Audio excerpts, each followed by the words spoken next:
Hi Sonia, here's the feedback from your mock paper 2 exam that you did just before Christmas. You scored the full 4 marks for question 1, so that's a good start, well done. So if we move on to question 2 now, where you were asked to write a summary of the differences between Eddie and Henry.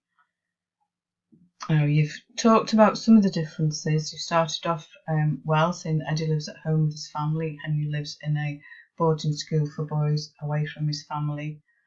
Both sources focused on the education and how they're being taught.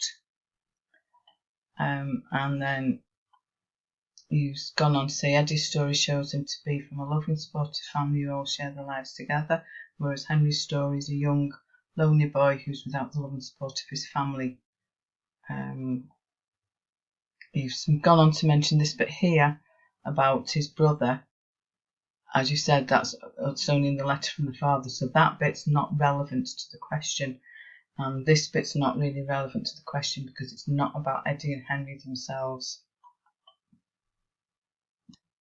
Unfortunately, the fact that you've not included any quotes from either of the texts is going to limit your answer to a level 1. Because if we look at the mark scheme, it says show simple awareness from one or both texts. When you have looked at both texts, offers paraphrase rather than inference. You do seem to have mainly written what the writers have written, but in your own words, which is what we mean by paraphrasing, rather than using inference where you read in between the lines to come up with what you think the writer's trying to suggest to you. For example, he raised his eyebrows. You can't think of one, can you?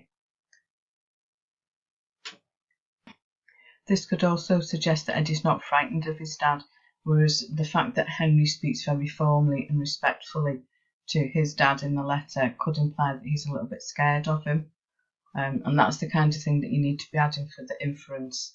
And then you must make sure that you include quotes. All of these questions need quotes from the text to back up your points.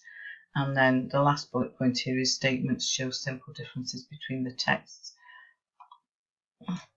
So unfortunately, I think that because you've not really added much inference in or given any quotes, it's got to be limited to 1 out of the possible 8 marks. Moving on to question 3, where you're asked to analyse the language that Henry uses to try to influence his father. You've done a bit better on this question, Sonia. You've used some quotes, which is a good thing. You've said that the language he uses is very down and depressed, and he uses words and phrases, so there's a little bit of terminology there. And you've picked up on the fact that he's trying to make his father feel guilty, and the writing is persuasive, which is a good point. We've got a good quote here. Could have mentioned that he uses the word flog here, the verb flog I should say, and the verb hope. So yeah, you made a good point. My dear father is repeated, some repetition there, again showing how much he means to him. Yeah, and then it goes on. You've gone on to say about you can't write without Mr. Smith seeing what they've written. But then you've moved on to the time that they spent away from each other and how lonely Henry is. I like this almost begging aspect. He's repeating my dear father again and hopes that you let me come home. And again, yes, this exaggeration. So we could have had exaggeration, hyperbole in there because he's over exaggerating, isn't he? But again, trying to pull the guilt, trying to tug at his father's heartstrings. You've put exaggeration there, so that's yeah, good. And then we've gone on to the food here. This bit is begging out for you to put the quote, like bears more than Christians, and the fact that it's a simile. So it's better, and I would say it's definitely in a level 2. It says show some understanding of language, attempts to comment on the effect of the language. When you've done that, because you've emphasised several times that he's trying to make his dad feel guilty, and you've said that it's persuasive.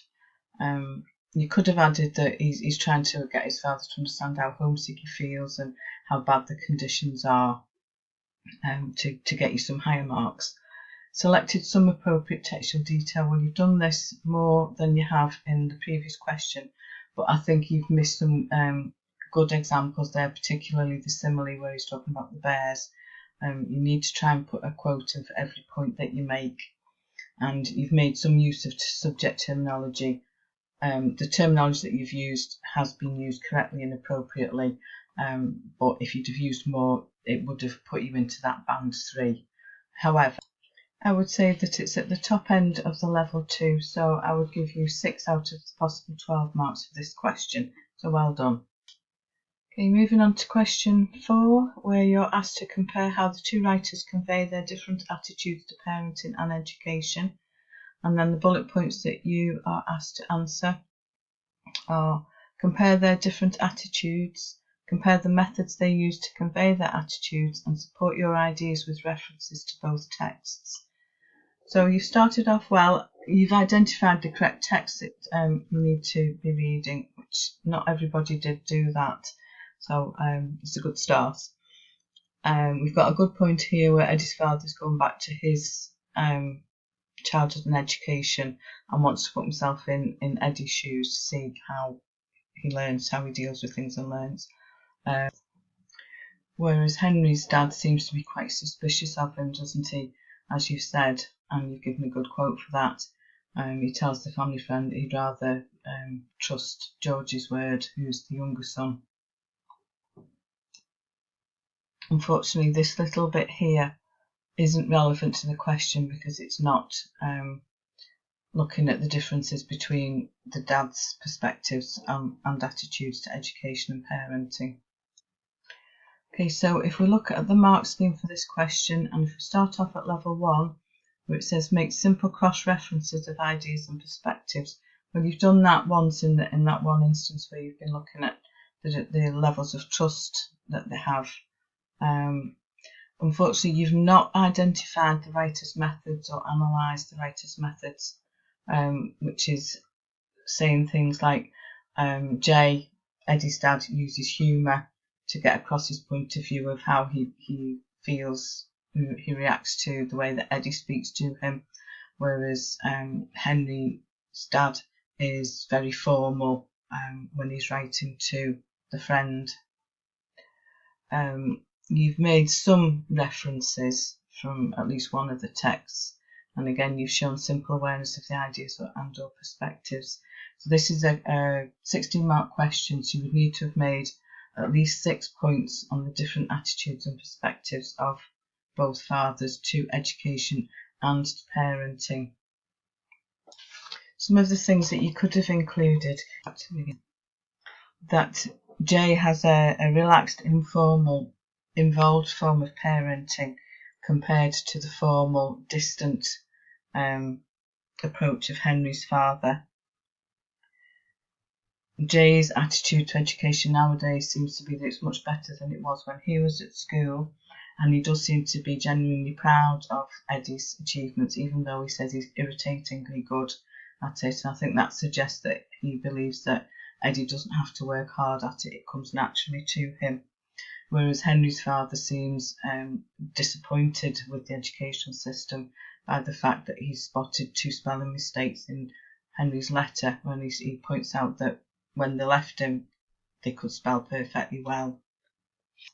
So I think looking at the level 1 score, we need to limit it to 3 out of the possible 16 marks for this question.